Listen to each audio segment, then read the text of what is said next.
O Espírito do Soberano Senhor está sobre mim, porque o Senhor me ungiu para pregar boas novas aos pobres.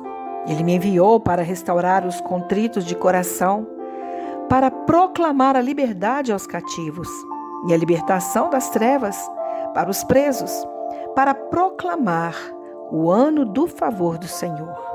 Isso está escrito no livro de Isaías, capítulo 61, versículo 1 e 2.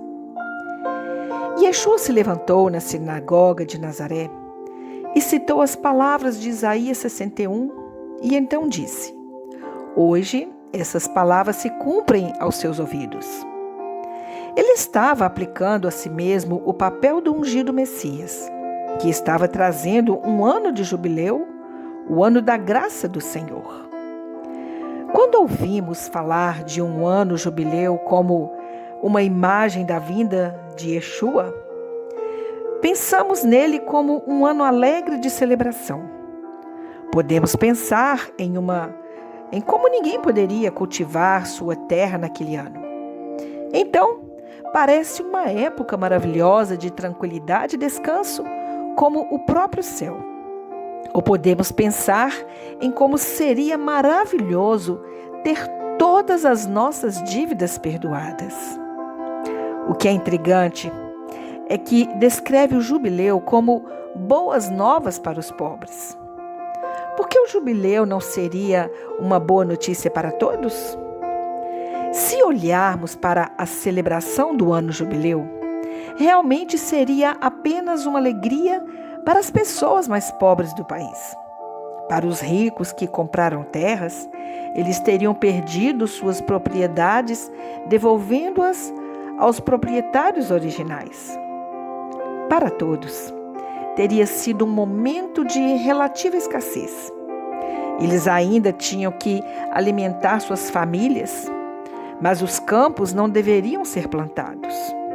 Isso significa que, naquele ano, a sociedade baseada na fazenda tinha que viver de economias, ou então colher do que crescia por conta própria, como os pobres faziam o tempo todo.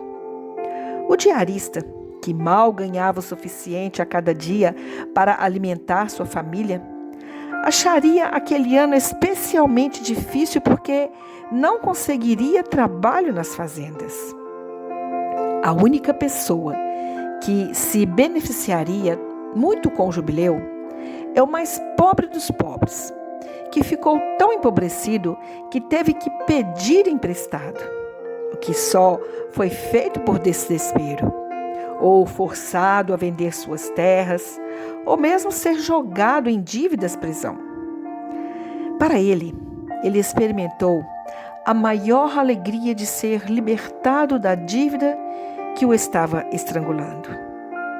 Isso pode realmente nos ensinar sobre a missão de Yeshua, porque se virmos que a dívida era uma metáfora para o pecado no tempo de Yeshua, veremos sua verdadeira missão na terra. Somente os verdadeiramente pobres de espírito queriam a misericórdia do Messias. A maior parte da sociedade estava procurando por um Messias que viria como rei militar, que julgaria e destruiria seus inimigos e os libertaria. Eles se viam basicamente como os justos e seus inimigos como pecadores do mundo.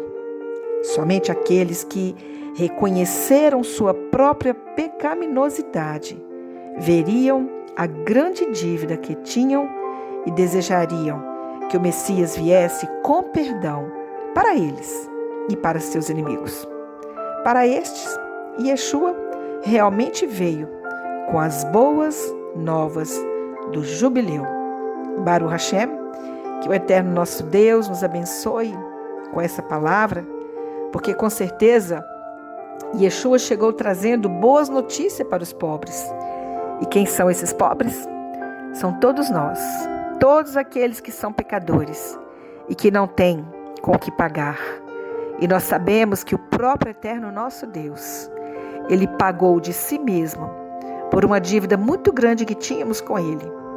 Mas Ele, através de Yeshua, nos reconciliou consigo mesmo, para que pudéssemos ser livres e viver eternamente na terra que Ele nos deu.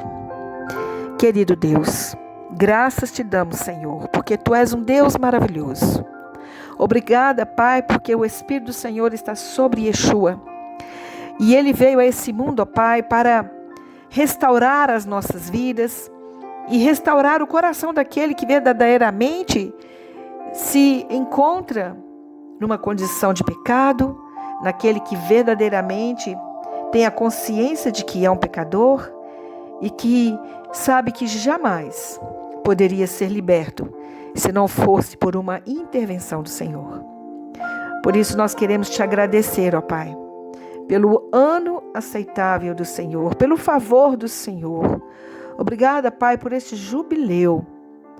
Obrigada porque através de Yeshua nós podemos então estar diante do Senhor agora com liberdade e poder falar com o Senhor e orar e agradecer e pedir e ter comunhão. E nesse momento de oração, Pai, eu oro por esta vida que ora comigo e peço que o Senhor venha derramar sobre nós o Teu poder, a Tua graça, a Tua majestade e que nós possamos sim reconhecer a nossa pequenez, que somos tão pobres que necessitamos da Tua graça. E é por isso que o Senhor enviou Yeshua para que Ele pudesse ser a cédula, o valor exato da nossa culpa diante do Senhor. Mas nós te pedimos, ó Pai, que o Senhor venha transformar nossas vidas. Não queremos apenas o perdão do Senhor, mas queremos também, Pai, a transformação interior do nosso coração por meio da Tua palavra. Por isso, testifica em nosso coração e nos ensine o Teu caminho para que possamos manter uma obediência em fidelidade, caminhar com o Senhor e andar de forma digna do Deus que nós servimos. Pai, muito obrigada pela nossa salvação. Obrigada pela redenção que temos por meio de Yeshua. Nós te agradecemos e te louvamos. Amém.